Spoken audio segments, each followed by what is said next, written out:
we're at Memphis Blues here with George Sue and Heffelfinger, and we're just catching up about barbecue tips. They've got some new spices, and I thought I would just start by asking you, how the heck did you get into barbecue? Actually, it was a trip back from New Orleans, and we got stuck in the airport, and we were looking for food. Didn't want fast food. Out of the corner of our eye, we saw this little hole in the wall that said Neely's Barbecue, Interstate Barbecue, wasn't it? Yeah, Neely's Interstate. And all they were doing was pulled pork sandwiches, slaw and beans. So we took a couple of orders, got on the plane.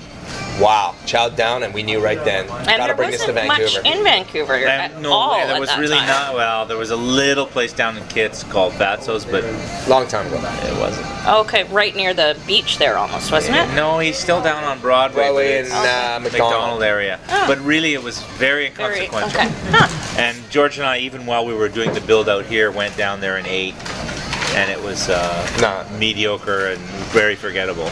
Because everybody wants to dumb it down and Canadianize it, or like if you take want the shortcuts. If you want to steal a concept, you gotta have integrity at least. What an oxymoron that is. Steal it well. Yes, steal it well. So it was not authentic, and it wasn't very well executed. So we just kind of. And with barbecue, like, are there some golden rules or tips for home barbecuers that you can pass on? Don't boil the meat. It's all about slow, low, indirect. So don't boil the ribs and then throw them on. Throw them on. That's the Canadian living. Yeah. They're Canadian living. But really, the key here is if you are doing sort of indirect heat, slow cooking, just make sure you don't dry your meat out. So keep up with the sauces or the. That's a mop. And then really the smoking only takes an hour or an hour and a half out of your total of 3 hours. So the rest of the time you should, frankly, heavy foil it, wrap it, put it back in, and it sweats. You've already picked up the flavor and the crust in the first hour and a half. The last hour and a half can be just sweating in its own moisture, and so it doesn't evaporate out and become dry. Okay, so that's where you get the tasty pulled pork. It's really important. You often get. We don't do it that way because we have a professional pit, but when you're doing it at home. At home, okay. And in that pit, there's a lot of ambient moisture that's created because we do 500 pounds at a time. So it sort of steams in its own. And we leave it in there for 14 hours. And we also do it with a fat cap on the meat. Don't trim it. Because if you do, think about a really lean cut of meat for 14 hours. The difference between chicken breasts and chicken thighs. Yeah, exactly. That's very true. And also skin on, skin off. Frankly, small pieces are terrible, but a whole chicken's much better.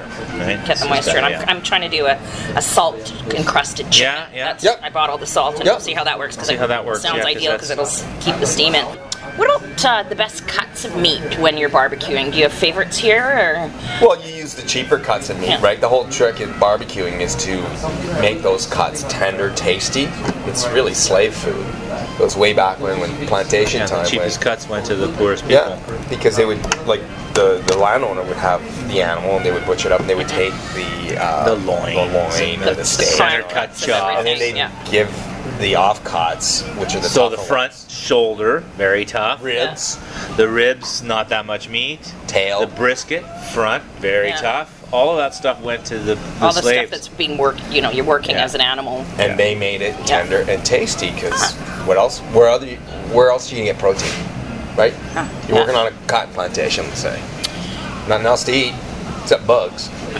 Protein, lots of protein. You even said that like a southern bugs and bourbon. Now, what about sides? You do a big, the beans, and are there some other favorites that you have? Collard greens. Yeah. Love collard greens. Collards. Coleslaw is always. Every menu has it. Yeah, and you have a special secret ingredient in yours? Ours is creamy, and there's a lot of them that are vinegary. That sort of sweet sour vinaigrette. And it's easy to do one. We have recipes in our book for sweet sour, but we decided on a creamy one just because it's, I don't know, kind of what we're used to. In the South? Yeah. There were places that we ate at where they just poured sweet pickle juice in it. Not my cup of tea. Into the dressing. Into the dressing, and then just mixed it up, and I thought, not for me. Yeah. Or a real simple ones where they just use white sugar and vinegar. Yeah, that's it. And pepper and the way they went. I know. I always need a little bit of oil in there. Even if you're making an Asian style, throwing sesame oil or something like that is always good. Yeah. And then beverages. We love the Riesling with barbecue. Yeah, well, that's beer and barbecue.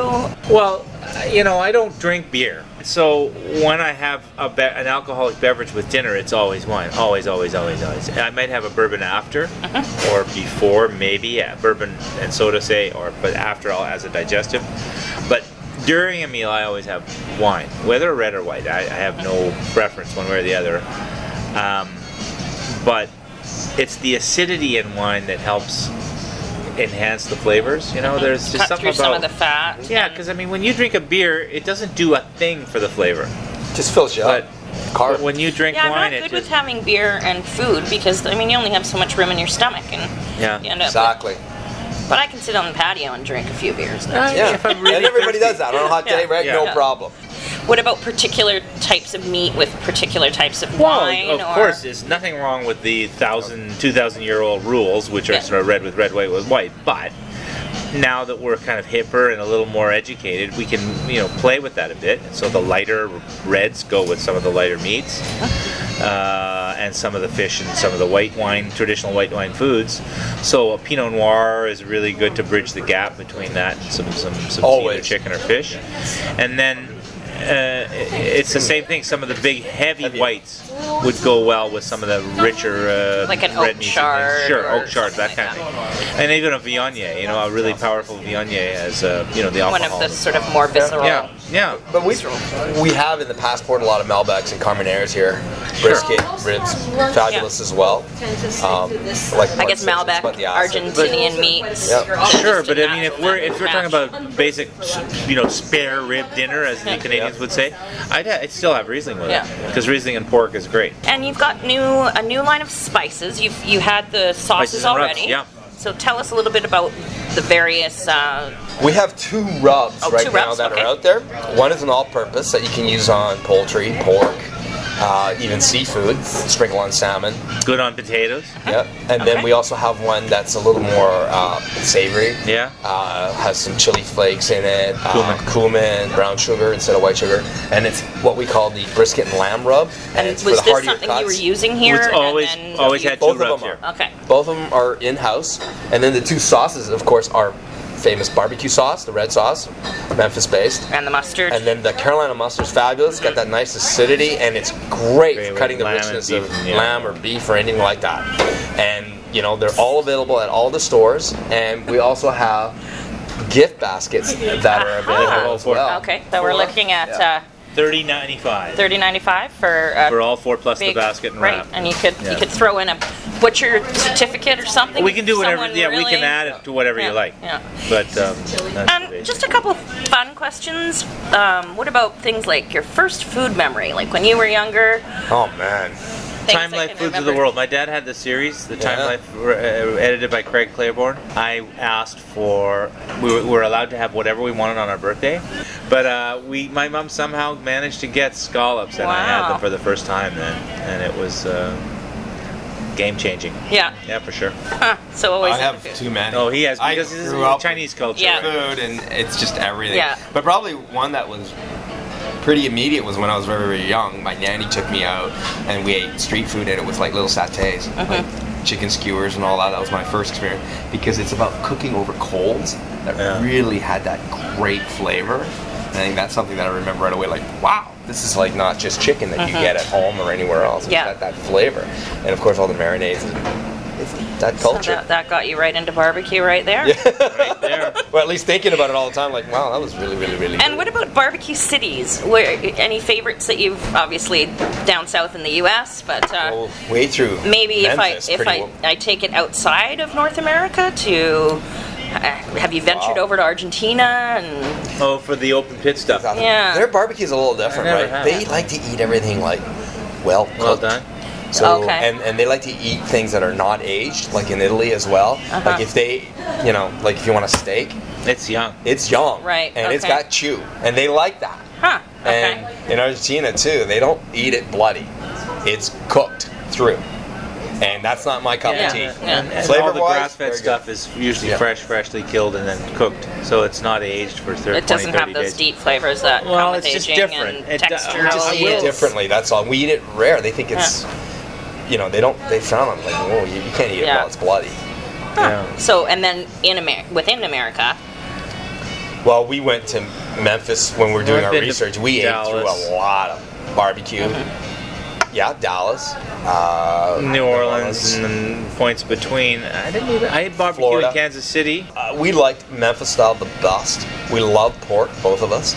So, and that's more pork than anything else. And I just like the way it's served. Sauce was always on the side. None of the places we went to were basting except for one place, Rendezvous. Yeah. That was more of a tourist joint where I know everybody talks about it, but to me it was not as good as Not that interesting. Not as the authentic. commissary. Very, very famous. Yeah. It But wasn't not as that good good. as the It was okay. commissary. Yeah, it was okay. And what do you eat when you're not eating barbecue? I eat Asian. Asian, Yeah. yeah, but I eat a lot of everything. Yeah. Vietnamese. Vietnamese? Yeah. One of your favorites? Yeah. I mean, we live in the city where it's cheap to eat Asian, right? Like cheap. Yes, very So- cheap. So I find it hard when they open the sort of high-end Asian restaurants and you're used to going out with your... For a bowl of noodles for $5. I wish Yeah. they would have a high-end Vietnamese place in town. They don't. Yeah. They have high-end everything else, but not Vietnamese. No, I can't say that I've run But into George one and I, either. being of course late night restaurant guys, would always go out together and eat at congee, noodle house, places like that, where you can get food till 2 or 3 in the morning, and that's really, really one of my distinct memories of when we opened this place. We were always going there. Always late night snacking. And then finally, tell us what's on your Elvis platter. Well, it's not our largest platter, believe it or not. The Priscilla is. Okay. Because she trumps Well, all what any is day. on the Priscilla platter then? All 6 meats, Yeah. ribs, pulled pork, brisket, sausage, chicken, rib ends, and then the sides, slaw beans, cornbread, potato salad, and fries. And then also oysters, catfish, and shrimp. And it's really for about 10 or 12 So that's people. the difference It's with like the a Priscilla. big There's seafood feed. as well as Yeah. the... Plus okay. extra meat. So yeah, it's an Elvis plus, and then there's seafood. And what does that run you? 120, 30, 39 bucks. And 39. it'll feed how many people? 10, 12, 12, 14, depends. maybe 14. It's a killer 14 girls. value. Yeah. $10 a head. It's almost Yeah. like eating cheap Asian food for that kind of variety and that kind of quantity. Yeah, it's a smorgasbord in a pack. It's, craziness. Yeah.